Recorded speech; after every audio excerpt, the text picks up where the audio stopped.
رکیے، قرآن کو مشکل کہنے سے پہلے یہ جاننا تو بنتا ہے کہ آخر قرآن کی تقریباً 6000 آیات میں ہے کیا؟ آئیے صرف 1 منٹ میں ایک ایک کر کے دیکھتے ہیں۔ ہو سکتا ہے آپ کی زندگی بدلنے کے لیے قرآن کی صرف ایک آیت ہی کافی ہو۔ آج ہم میں سے بہت سے لوگوں نے یہ مان لیا ہے کہ قرآن کو سمجھنا بہت مشکل ہے، بلکہ کچھ لوگ تو یہ بھی سمجھتے ہیں کہ قرآن صرف علماء ہی سمجھ سکتے ہیں، حالانکہ اللہ خود فرماتا ہے اور یقیناً ہم نے قرآن کو نصیحت کے لیے آسان کر دیا ہے، تو ہے کوئی نصیحت حاصل کرنے والا؟ تو پھر یہ غلط فہمی آئی کہاں سے؟ آئیے قرآن کی آیات کو ان کے موضوعات کے مطابق دیکھتے ہیں۔ سب سے پہلے تقریباً 1600 آیات صرف انبیاء اور پچھلی قوموں کے واقعات بیان کرتی ہیں۔ حضرت آدم علیہ السلام، حضرت نوح علیہ السلام، حضرت ابراہیم علیہ السلام، حضرت یوسف علیہ السلام، حضرت موسیٰ علیہ السلام، حضرت عیسیٰ علیہ السلام اور بے شمار انبیاء علیہم السلام کے واقعات۔ یہ صرف تاریخ نہیں، یہ ہر دور کے انسان کے لیے سبق ہیں۔ تقریباً 1000 آیات ہمیں بتاتی ہیں اللہ ہم سے کیا چاہتا ہے۔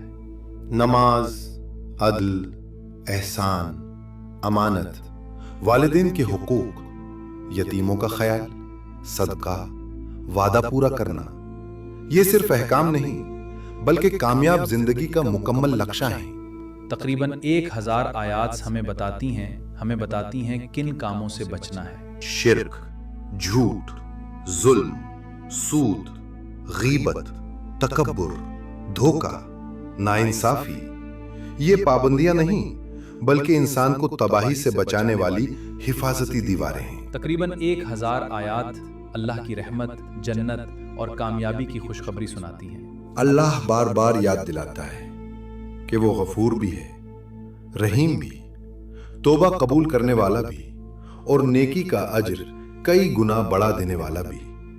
اور تقریباً 1000 آیات خبردار کرتی ہیں کہ ایک دن ہر انسان نے اپنے رب کے سامنے کھڑا ہونا ہے۔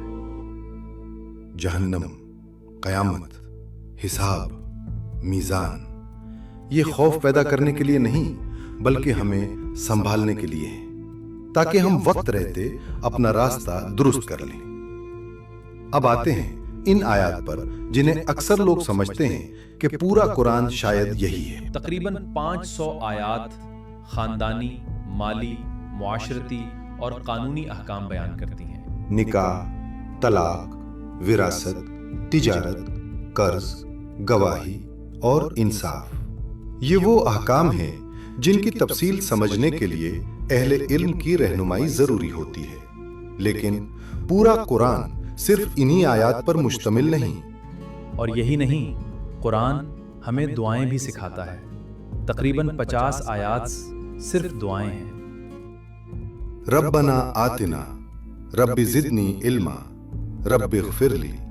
جب انسان کے پاس الفاظ ختم ہو جائے، قرآن اسے دعا کے الفاظ بھی سکھا دیتا ہے۔ اور تقریباً 40 سے 50 آیات مثالوں کے ذریعے حق کو سمجھاتی ہیں۔ کبھی مکری کے جالے سے، کبھی بارش سے، کبھی ایک دانے سے اور کبھی ایک درخت سے۔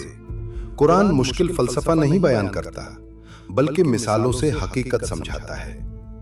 اب خود بتائیے، کیا قرآن واقعی مشکل ہے یا ہم نے اسے سمجھنے کی کوشش ہی نہیں کی؟